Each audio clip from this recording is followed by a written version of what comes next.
pacar. Cerita belum siang? Udah, dia cerita. Tapi kalau saya jawabannya adalah gini. Lakukan yang menurut Onyo suka.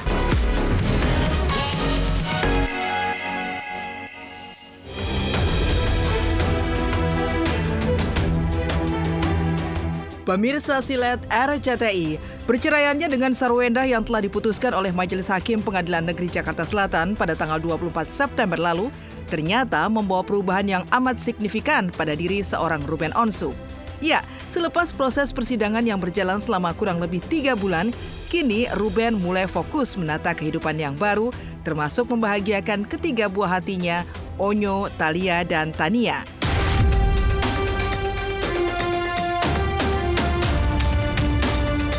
Cinta Ruben kepada ketiga buah hatinya itu bahkan tidak akan pernah berubah sedikit pun, meski kini mereka tidak lagi tinggal dalam satu rumah. Hal ini dapat dilihat dari kegiatan keseharian Ruben yang masih rutin mengantar Onyo ke kampus dan juga mengantar Thalia dan Tania ke sekolah, serta mengajak ketiganya jalan-jalan sebagaimana dulu selalu dilakukannya saat ia dan Wenda masih berstatus sebagai suami istri. Lalu, adakah hal-hal yang justru dirasakan Ruben hilang pasca ia dan Wenda resmi bercerai? Maka inilah curahan hati Ruben Onsu pasca resmi bercerai khusus kepada tim Silet. Kangen nggak ayah sama anak-anaknya? Pasti kangen. Nggak mungkin enggak, tapi kan setiap hari saya masih teleponan. Masih antar anak. Oh iya, masih antar anak-anak. Masih teleponan. Saya berusaha untuk... ini momen yang saya rasa saya lagi lewati seperti ini. Tapi pasti nanti ada cerita yang indah lagi nanti ke depannya. Karena yang berbeda itu adalah tentang hubungannya saja. Tapi tentang cintanya kita ke anak-anak, ya sama, nggak ada yang berubah.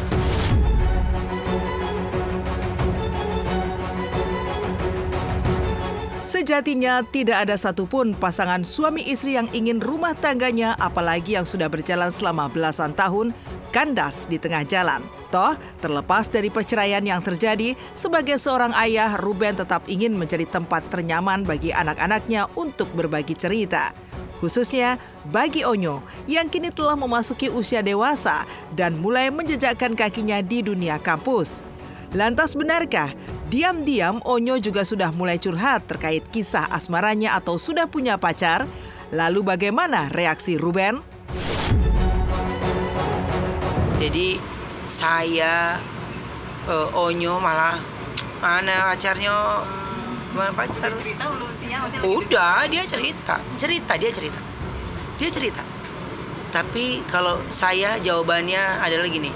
Lakukan yang menurut Onyo suka. Jadi dia bahas tentang ini. Saya pun ngomong ada batasnya. Karena jangan sampai ucapan yang kita sebenarnya niatnya mau melarang menjadi pertentangan terkesan buat dia. Tapi kalau kita nggak larang, terkesan dia akan bebas. Nah, itu kan susah. Iya. Makanya saya kenapa kemarin enggan menanggapi dengan yang lain, saya fokus ke ini deh. Tentang dia di kehidupan dia yang sekarang kan. Dengan teman-teman kampusnya, dia dengan ini, iya. Saya aja pulang jam berapa kok? Jam segini. Iya, oke.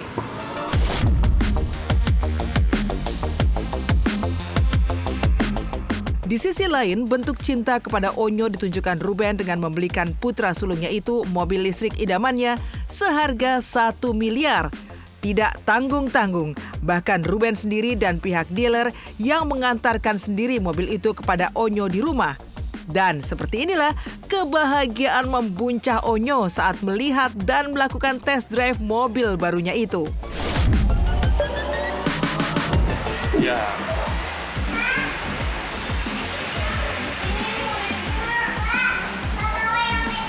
Hidupin deh. Cie.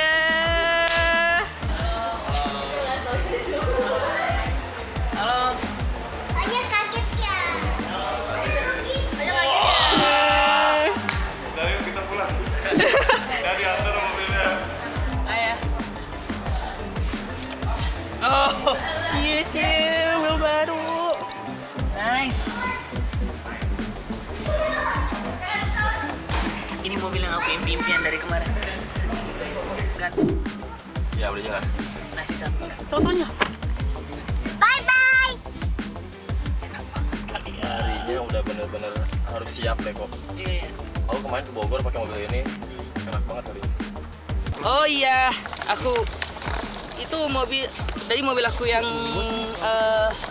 kemarin itu aku mau ganti, jadi aku mintanya sama ayah yang itu. Aku bukan cuma aku doang kok, ada Tania juga. Oh, mobil gitu. juga sama? Iya, sama-sama. Itu dalam rangka apa enggak? Enggak, karena emang mobilnya pengen aku ganti aja gitu, karena emang suka sama mobil yang ada mobil listrik yang aku suka banget, jadi aku pengen ganti mobil itu.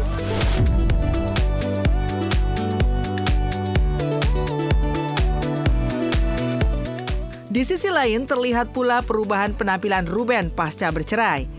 Ya, ayah 3 anak berusia 41 tahun ini justru terlihat lebih fresh dan ceria. Meski Ruben sendiri berdalih jika ia tidak menyadari adanya perubahan itu. Lantas, benarkah kegiatan bercocok tanam khususnya cabai di villa pribadinya di Sukabumi memberikan energi baru buat Ruben dalam menjalani fase kehidupan yang baru pasca menyandang status duda? Jadi sekarang aku lagi coba untuk menanam cabai ya, kalau cabai ya. Kan aku lagi nyobanya itu dari proses awalnya sampai proses untuk memetiknya. Nah, memetiknya juga ada beberapa teknik juga yang aku pelajarin supaya ini bisa beberapa kali panen. Kegiatan gue yang baru itu ya cuman lagi seneng berkebun aja. Lagi senang berkebun, maksudnya gini, kalau menjaga tanaman itu udah pasti gue senang banget. Tapi sekarang ini lagi pengen mencoba mengolah cabai, semua yang bumbu-bumbu dapur gitu. Cuma kalau cabai itu kayaknya gue lebih ke challenge gitu. Wah, ini kayaknya sesuatu yang menarik ya. Bisa Itu loh ya. 3 kali panen captionnya. Itu di pohon yang itu, di pohon yang sebelumnya udah pernah. Cuman itu kita pengen kasih cabai yang berkualitas kan. Jadi dari bibit-bibitnya dulu, ini dulu gitu. Prosesnya lama deh.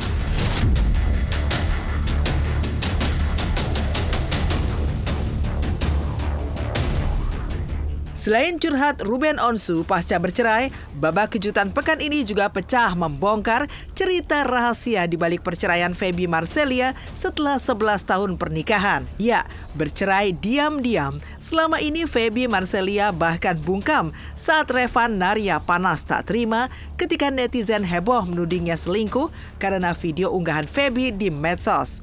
Memang benar, tak ada fakta perselingkuhan di balik perceraian Revan dan Feby. Tapi di hadapan tim silet, Feby mengungkap cerita yang lebih mengejutkan yang dulu memicu perceraiannya dengan Revan.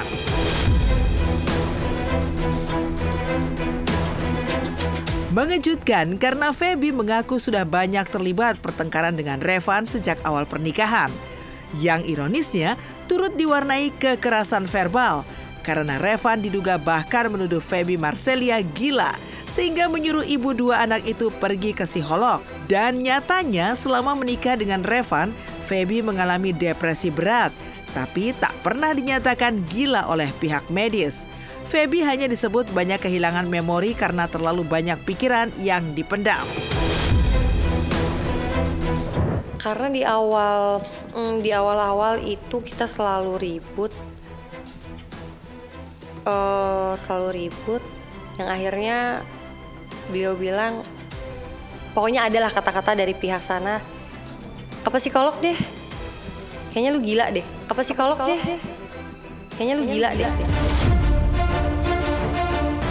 Oh gitu, aku bilang ya udah nggak apa-apa, ayo kita ke psikolog. Bener apa enggak? Kalau iya kan bisa diobatin gitu. Yaudah ayo. Dokter bilang bahwa aku mengalami depresi yang lumayan dalam. Terus juga akhirnya aku juga dikasih obat sempet karena biar bisa tidur. Maksudnya biar di saat tidur tuh pikirannya tuh kosong gitu. Karena aku tuh tidur tuh bisa mikir. Memang tidak mau diumbar, makanya aku waktu itu sangat memikirkan mau menggugat di pengadilan mana. Karena kalau di sini itu udah pasti ke blow up lah gitu. Capek lah berantem ribut gitu ya. Apalagi ada anak-anak kan pasti takutnya kedengeran apa segala macam, jadi lebih diem sih. Gak tahu karena memori aku yang dulu-dulu tuh udah banyak yang hilang. karena katanya terlalu numpuk, jadi banyak yang dipendam yang ini hilang. Kalau kata dokterku gitu, karena aku sempet kayak apa harus MRI ya, kayak kenapa ya gitu. Ada yang salah nggak sih gitu, tapi ternyata memang ya itu ditumpuk hilang, ditumpuk hilang.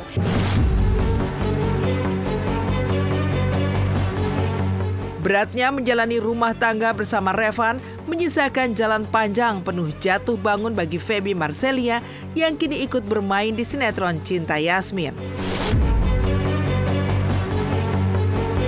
Bagaimana tidak? Karena terlalu stres, Feby sampai sering mengalami sakit asam lambung hingga kerap dilarikan ke UGD rumah sakit seminggu sekali sejak awal pernikahan. Puncaknya, karena terlalu sering masuk rumah sakit, bahkan dokter yang menangani Feby pun menyerah. Di titik inilah, Feby pun bak disambar petir di siang bolong. Hingga akhirnya, Feby memutuskan untuk melepaskan semua beban dan tak ragu untuk bercerai. Baru jalan tahun kedua lah, dulu sudah pernah. Dan aku yang memutuskan untuk kembali lagi buat anak gitu. Tapi untuk yang sekarang memang aku bilang kayaknya ini udah nggak bisa karena aku udah terlalu sering masuk UGD karena asam lambung. Dokter pun sampai kayak ini udah nggak bisa karena ini memang dari pikiran gitu loh. Sampai akhirnya oke Feb, enough. Sampai akhirnya oke Feb, enough. Ya kita kan sudah berusaha semaksimal mungkin ya. Kita berusaha mengupayakan pernikahan kita. Tapi kalau ya takdirnya begini mau gimana? Ya, luka fisik memang terlihat sehingga bisa diobati dan sembuh dengan mudah. Tapi luka batin yang tak terlihat sulit untuk sembuh. Dan bahkan bisa membutuhkan waktu yang lama untuk bisa kembali seperti sedia kala. Buktinya, butuh waktu 1 tahun lebih pasca bercerai dari Revan agar Feby mau mengungkap dan menguak luka-luka tak kasat mata. Uniknya, seolah tak ingin ibunya berlama-lama larut dalam kesedihan, anak-anak Feby justru getol meminta agar sang ibu segera merangkul papa baru. Yang dekat ada, yang penting kan support, baik. Seneng karena kakak Ikang tuh selalu bilang mamam tuh harus bahagia gitu. Dia selalu ngomong kayak gitu. Jadi ya mereka pasti seneng lah. Untuk anak-anak melihat rasa sayang orang tua karena pasti ke dalam samudra.